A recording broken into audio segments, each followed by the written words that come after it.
Welcome to the Astro Imaging Journey channel. Please enjoy the episode. Hello and welcome back to my Astro Imaging Journey channel. So, as I said in the channel update, tonight I really want to try to do a mosaic on the moon. I also want to see if it's not too washed out, if I can get some data to stack on Mars. And having just pulled up Stellarium and looking at the time, maybe even get some data on Uranus, you pronounce it however you want to pronounce it. I'm going to call it Uranus for now. And also, that's going to be about 12:30 in the morning when the moon moves behind or from behind the trees in my particular setup. So it's going to give me about hour and a half. I'm guessing about an hour and a half worth of dark time, where maybe I'll mount the other DSLR I have that I use for the Milky Way shots. Set it to, if I can find my 10mm, I might put my 10mm on there. It's a fisheye lens, but we'll see. Maybe point the telescope at some of these meteor shower centroids and see if we can get some stuff streaking out from there. Maybe. We'll see. But the main focus here is I want to plan out my moon shots. So if we come in here, as you can see, Canon T6i, EdgeHD 11-inch with the 7.7 focal reducer, a 2x teleconverter, and the moon is definitely bigger than the sensor. And if we go over here, this was what we got before. This was our stacked image from before. And it looks like, could I do a 4-panel mosaic? Possibly. I'm thinking it's going to be better to do a 9-panel mosaic. Simply because of the way everything stacks and all of that. I think I'm just going to have to do a grid over here in this corner, one in the middle showing the top edge, one over here, and then another one down here to get this edge over here, a middle. Do a 9-panel mosaic of the moon, or at least try to capture 9 panels, which I will have no problem doing since I was able to do this, and then make an attempt to create a mosaic from those 9 panels. That's going to be the tricky part. That's something I know I've created a panorama before, specifically for the Stellarium landscape. So it should be similar to that, but I'm not 100% positive. So I'm going to learn something new. Hopefully you guys will learn something new. But let's go back to Stellarium. We will see, because I should be able to do, say, like, that would be panel 1, panel 2, panel 3. That would be 6 because you'd want to come back over here. 4, 5, 6, 7, 8, and 9. I think a 9-panel will work. So, yeah, I think that will work. So now let's look at Mars. Will I be able to do anything with Mars?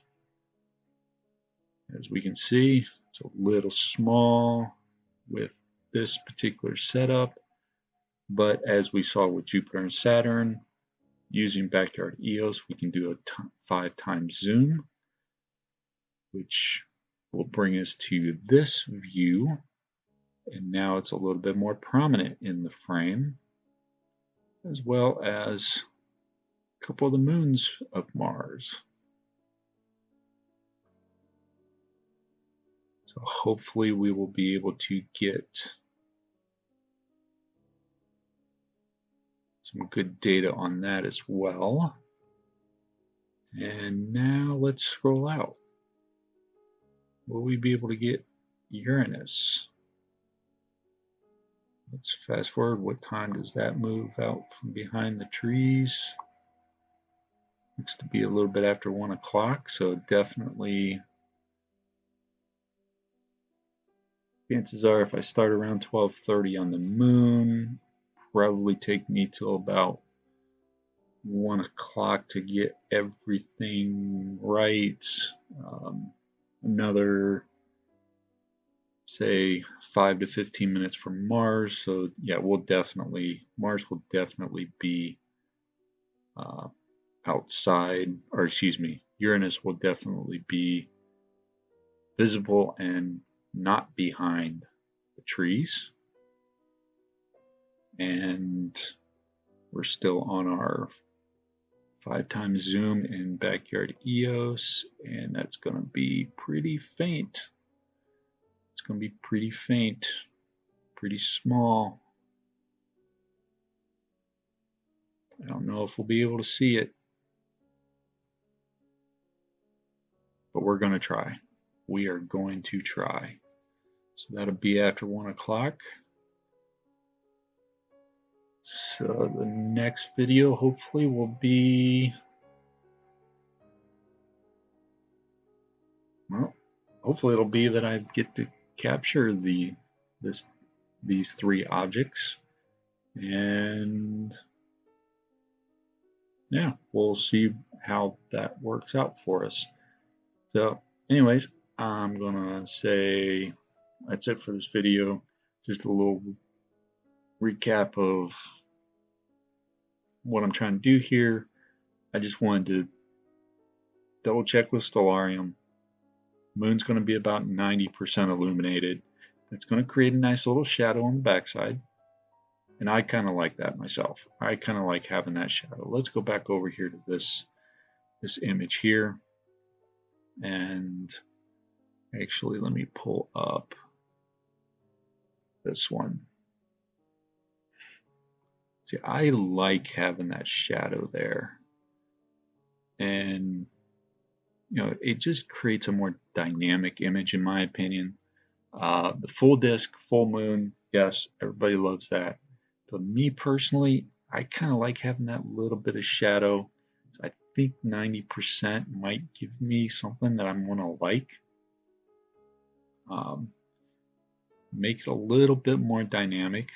It might add a little complexity to what I'm trying to do, but that's okay. That's okay. We'll see what we can get. So, yep. Want to try to capture a 9-panel set of videos from backyard EOS. So that's 9 videos of different quadrants of the moon or different areas of the moon to ultimately stack and create a mosaic, a 9-panel mosaic of the moon.